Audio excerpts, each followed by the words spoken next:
So when I joined TikTok, um, it'll be 4 years ago next month, June of 2021. I joined TikTok for a very specific set of reasons, but then I started discovering a lot of other things about TikTok that this app kind of opened me up to. And I pretty early on learned that I could find and follow and watch videos from and interact with and learn from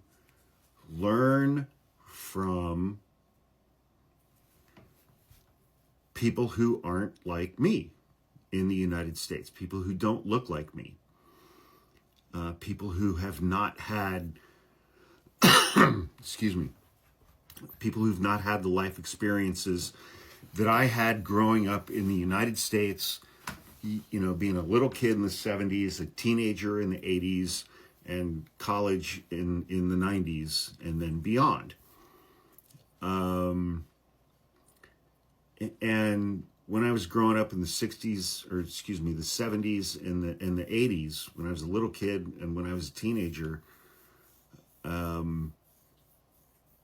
looking back now, I didn't understand it then, but looking back now, I grew up in extremely segregated circumstances. I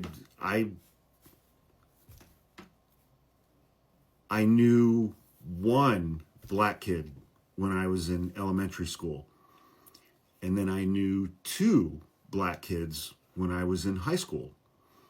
And that was for our entire K through 12 school system.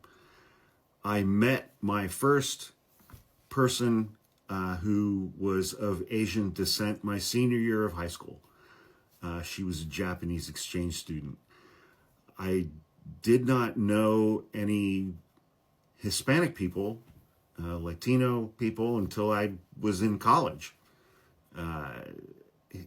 And that's just what I grew up in. And I'll put it this way. It's like I was very fortunate to have parents and grandparents who did not raise me to be racist in any way, shape, or form.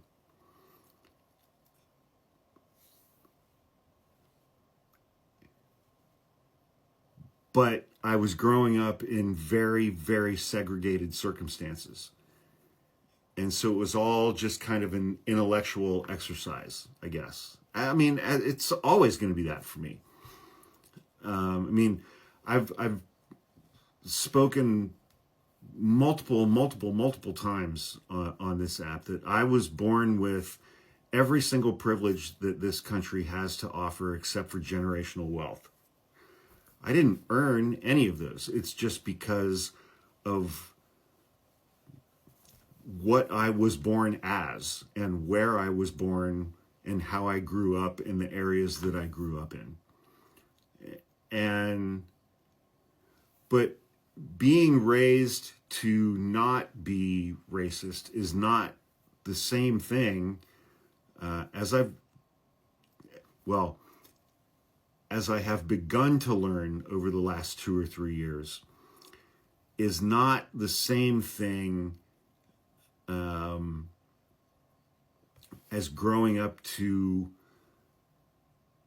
or it's not the same thing as existing in a way that is anti-racist or is completely aware of all of the blind spots that I have, that I grew up with.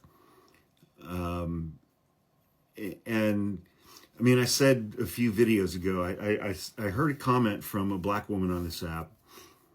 God, I wish I could remember who it was so I could give her credit. And she was talking about white people in 2025 and Donald Trump's second term and all the protests that are going on. And it's like, we can show up to these protests, and that's great. It's a good thing. We should do that. But then when that protest is over, we can just go home and just retreat into whiteness, because this is a white supremacist country. TikTok is a white supremacist app. It supports white supremacy.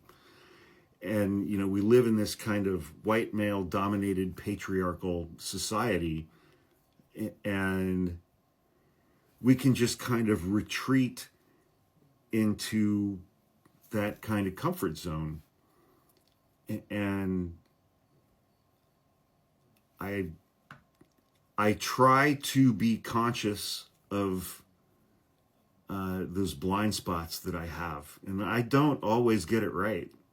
More often than not, I probably get it wrong. But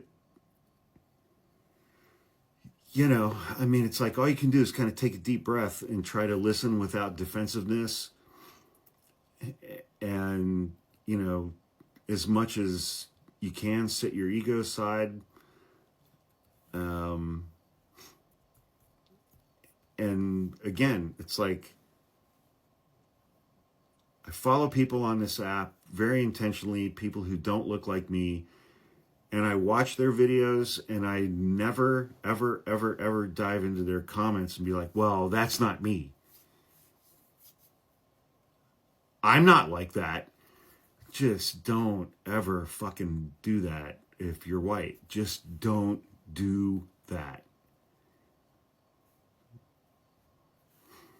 And I've had the experience on this app of, I mean, probably the two demographics or the two groups of people that I've learned the most from on this app, and just by watching and trying to learn about the actual history of this country, like the actual history of this country. Native American, First Nations creators on this app, and Black women. And I have definitely had the experience of like stitching or duetting videos from Black women on this app. And I've said, hey, I have learned a lot from this creator, people who follow me, because the vast majority of the people who follow me are white people. And the vast majority of those people who follow me are white women. And I've stitched or duetted videos from Black women on this app, and I'm like, this is a person who you can learn a lot from. I follow them. You should go follow them too, and you should try to learn something from this creator. They have some very insightful things to say from their own experience of living in the United States and growing up in the United States as a Black woman with that 400-year history of awfulness. But please do not follow this creator and then go into their comments and act like a bunch of white people. And that's blown up in my face every single fucking time. I shouldn't laugh, but laughter is a defense mechanism for me when, you know, okay. And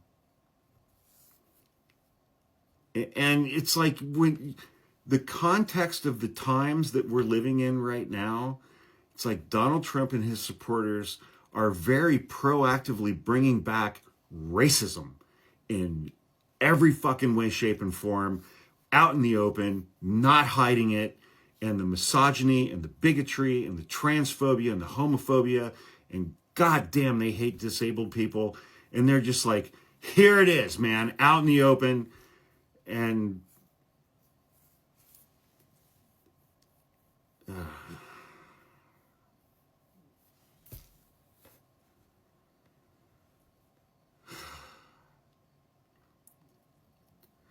we should be forced to confront these things about this country. We just should. And we should be forced to be confronted with our actual history and the experiences of other people over the last 400 years in this country who don't look like us. And we should listen without defensiveness and shut up and listen and learn as best we can.